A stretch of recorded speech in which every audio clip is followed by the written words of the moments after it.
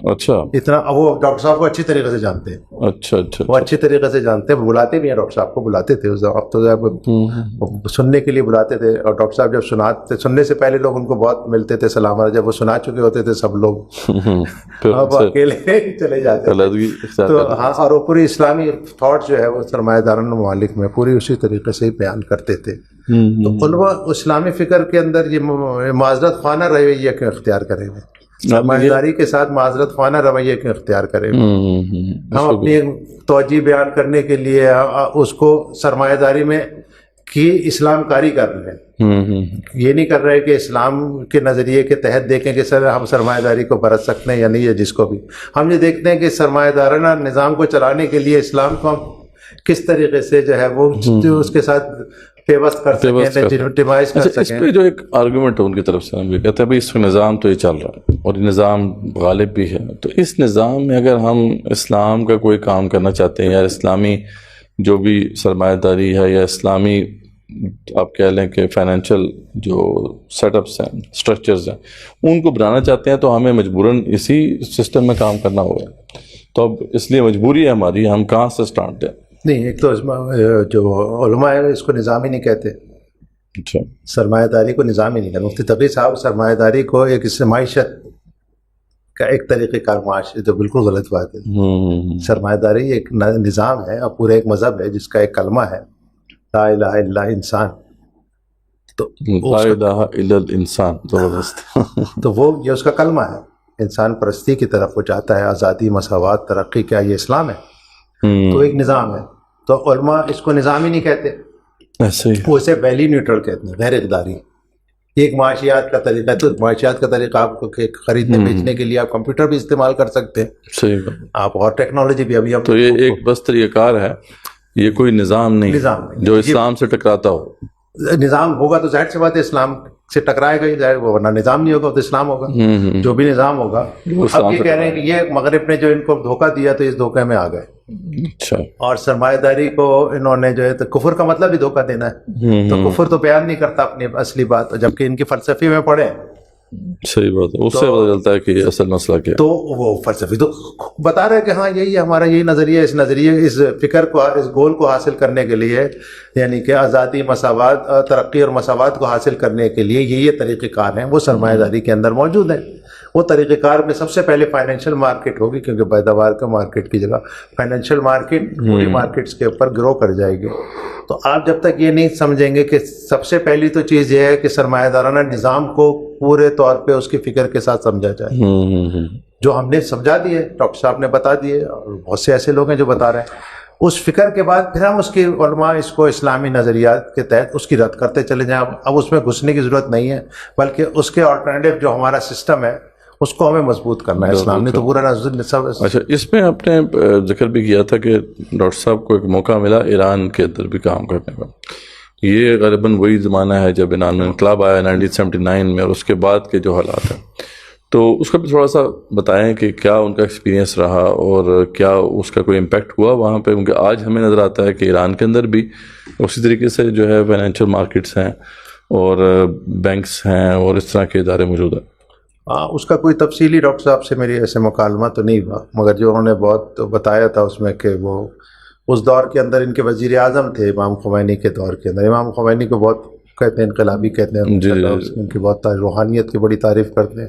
اچھا. اور امام خمینی کو اصلی اسلام. تو ان کے جو وزیر تھے بازرگان, میرے خیال ہے جو مجھے اگر یاد آ رہا ہے تو وہ ان کے آئیڈیل بھی حضرت عمر تھے, اور وہ ڈاکٹر صاحب کہتے ہیں. اور انہوں نے امام خمینی صاحب سے کہا تھا کہ آپ شیعہ انقلاب کی جگہ اسلامی انقلاب لے کر آئے. تو انہوں نے کہا بات تو صحیح کہہ رہے, انکار نہیں, مگر یہ ہے کہ میرے پیچھے تو شیعیت ہے پوری, تو میں ظاہر سی بات ہے شیعیت کو کم نہیں کر سکتا, تو اس لیے میرا انقلاب جو ہوگا وہ شیعیت یعنی کہ وہی ہوگا. تو انہوں نے کہا تھا کہ آپ کی جو انقلاب ہے یہ ایران کی سرحدوں کے پار نہیں جا سکے گا, آگے عالمی نہیں ہوگا. اچھا, یہ آپ ڈاکٹر صاحب نے کہہ دیا تھا؟ ڈاکٹر صاحب نے نہیں بات کرنے, انہوں نے کہا ڈاکٹر صاحب تو اتنی مجال نہیں کہتے تھے, براہ راست ان کی اکنامک پالیسیز بنائی اس وقت کی. اور انہوں نے ڈاکٹر صاحب نے فارسی سیکھی تھی. اچھا, فارسی کے اسی مقصد کے لیے, اسی مقصد سے, اور فارسی کے اندر ہی لکھتے تھے اوریجنل اس کے ساتھ کلام کو. مرچہ میرا بازرگان کو پھر ہٹا دیا وزیر اعظم سے, تو پھر ڈاکٹر صاحب کو بھی اسی وقت ہی چلے گئے یا خدا آ گئے یا ہٹا دیا گیا. اچھا. تو امپیکٹ بہت زیادہ نہیں ہو سکا اس کے اندر ان کا, اور ابھی بھی ہمیں بہت زیادہ ان کی, ان کے فارسی میں زیادہ تر ڈاکومنٹس ہیں.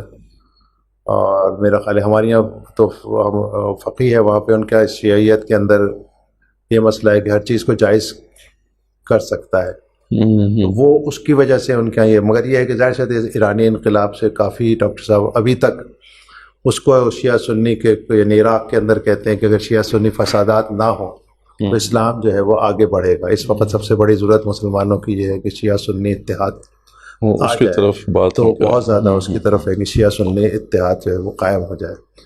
تو اس کو ظاہر سی بات ہے بہت سے لوگ جو ہیں ان کو ناگوار گزرتی ہے کہ ہاں نہیں وہ تو پھر کافی سے کیسے بات کریں, کافی جو ہے مسئلہ ہوتا ہے. لیکن ذری بات حقیقت ہے, اگر ریکنسلیشن نہیں ہوگی تو پھر ہم اپنے نقصان کریں گے. یعنی ایک حقیقت ہے, بے شک آپ جو بھی اختلاف ہے, لیکن ایک دو فیکشنز ہیں اور ان کے درمیان اب ریکنسلیشن ہونی چاہیے, کامن گراؤنڈس کے اوپر بات ہونی چاہیے, تبھی ہم آگے بڑھ سکتے ہیں.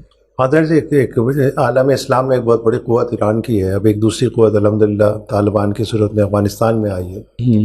تو اگر طالبان اور افغانستان ایران لڑنے لگے تو اصل دشمن سے ہم لڑنے کے بجائے اپنے آپس میں لڑتے رہیں گے. تو الحمدللہ اس میں تو نہیں ہو رہی. وہاں تو شکر سے ایران نے بھی بڑی فراغ دلی کا ثبوت دیا. ابھی سے جو کچھ عرصے میں اسپیشلی جو ہے یا آپس میں ریکنسلیشن ہوئی ہے، یہ اچھی بات ہے، بڑی پازیٹیو ہے. ٹریڈ بھی ہو رہی ہے آپس میں، اور ٹریڈ بھی شروع ہوگی، اور یہ ہم دیکھ رہے ہیں کہ اسٹرانگ ایسٹرن بلاک جو ہے مسلمانوں کا وہ بننے جا رہا ہے، جو کہ اچھی بات ہے. کے ساتھ ہم پہلے ایران تھا، وہاں کے شیعہ اور پھر طالبان کی مخالفت. اب بالکل اس دور کے اندر ایران بالکل بیکورڈ ادھر ہے اور منع کر رہا ہے کہ کوئی یہاں سے امریکہ کا کوئی جہاز وہاں سے اڑ کے افغانستان پہ حملہ کر رہا ہو، یا وہاں کے کوئی قبائلی افغانستان پہ یا افغانستان ایران میں سنی اسٹیٹ قائم کرنے کے لیے تقریبی کارروائی کر رہا ہوگا. تو یہ دونوں کے اندر نہیں ہو رہا. صحیح ہے. جو شیعہ سنی اختلافات ہیں فکری طور پہ وہ تو ہیں ہی ابھی تک بھی ہیں یہاں پہ بھی طرف سے، تو وہ کمزوریاں تو ہیں. مگر یہ ہے کہ اس کے علاوہ باقی سیاسی طور پہ الحمدللہ اس وقت جو ہے وہ ایسا ہے نہیں. اچھا، اب یہ ڈاکٹر صاحب کا انالیسس تو سامنے آ گیا، اور وہ بالکل بڑے واضح طور پہ اس سرمایہ داری نظام کو ہی کلپریٹ قرار دیتے ہیں کہ یہی دشمن ہے جو اسلام کے نظام کے خلاف کھڑا ہے. تو اب اس سے نکلنے کے راستے کیا ہیں؟ جب ہم دیکھتے ہیں کہ ہر طرف تو اس کا کنٹرول ہے، اس کی ہیجمنی جو ہے وہ قائم ہے، تو اس سے نکلنے کا راستہ اب کیا ہے؟ کیسے ہم جو ہے ایسے سٹیپس لیں کہ ہم اس کے جو شکنجے سے نکل سکیں؟ ہاں، یہ ظاہر سی بات ہے، یہ تو ایک بہت ہی اس کے شکنجہ جیسا ایز اے نظام. ویسے ایز اے نظام سرمایہ داری سب سے بڑا نظام ہے.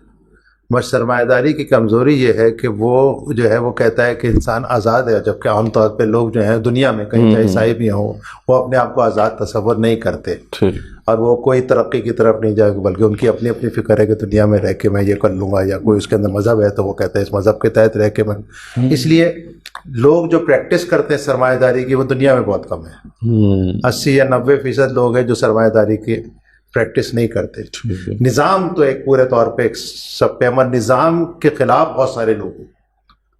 اس نظام کے خلاف پاکستان میں سرمایہ دارانہ نظام جو ہے فائنینشیل مارکیٹ 12 سے 13% ہے، وہی سب سے بڑی ہے. اسٹاک اور بینکنگ اتنی زیادہ نہیں ہے، کارپوریشن آپ کے پاس بہت زیادہ نہیں ہے، اور آپ کو کوئی سرمایہ دار ایسا کرتا ہے. یہ ہے کہ ہم سرمایہ داری کے چکر میں پڑ گئے کہ ہر آدمی کہہ رہا ہے مجھے زیادہ کمانا ہے، مگر کماتا نہیں ہے، جو ہوتا ہے اس پہ سیٹسفائیڈ ہو جاتا ہے.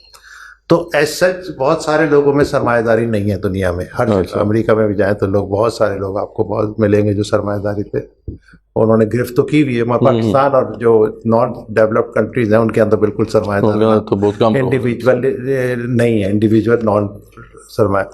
تو سب سے بڑا مقصد یہی ہے کہ جو غیر سرمایہ دارانہ معیشتیں ہیں اور جو ہم کاروبار کرتے ہیں، یعنی کہ ایک ٹھیلا والا جو ہے، ایک چھوٹی دکان والا ہے، ایون ہمارا بڑا کاروباری بھی، ہماری ابھی اسٹاک مارکیٹ میں خاندانوں کا غلبہ ہے. وہ ایسی نہیں ہے کہ آپ اسٹاک خرید لیں، الحمدللہ. اب ایسا نہیں ہو سکتا کہ آپ وہ بڑی کمپنی کی کوئی اسٹاک کوئی چاہے کہ میں اس کا مالک بن جاؤں. مالک کوئی خاندانی ہے ابھی تک، ایسا ہے. تو وہ مگر وہ پیور سرمایہ داری نہیں ہے، اس لیے اسے کہتے ہیں کہ اس میں کچھ یہ بھی بلیسنگ ہے. تو ان کے مفادات ہیں، اور سرمایہ دارانہ مفادات سے بہت کم لوگ اس کو پھیلانا نہیں چاہتے، بلکہ ان کے کچھ مفادات اس میں ہوتے ہیں، تو وہ اسٹاک بھی کھیلتے رہتے ہیں اور یہ بھی کرتے رہتے ہیں. تو یہ بڑی مارکیٹ ہے پاکستان میں جو کہ نان سرمایہ داری.